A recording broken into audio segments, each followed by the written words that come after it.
இல்லை என்று சொல்லும் மனம் இல்லாதவன், ஈடு இணை இல்லாத கருணை உள்ளவன், இன்னல் பற்றி எழும் குரலை கேட்கின்றவன், எண்ணங்களை இதயங்களை பார்க்கின்றவன்.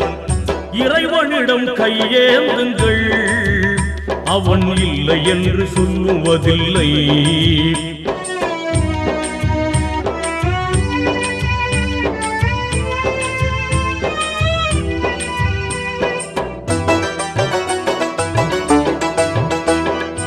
ஆசையுடன் கேட்பவர்க்கு அள்ளி தருபவன், அல்லல் துன்பம் துயரங்களை கிள்ளி எறிபவன், பாசத்துடன் யாவரையும் பார்க்கின்றவன், பாவங்களை பார்வையினால் மாய்க்கின்றவன், அல்லல் பாழும் மாந்தர்களே அயராதீர்கள், அல்லாஹ்வின்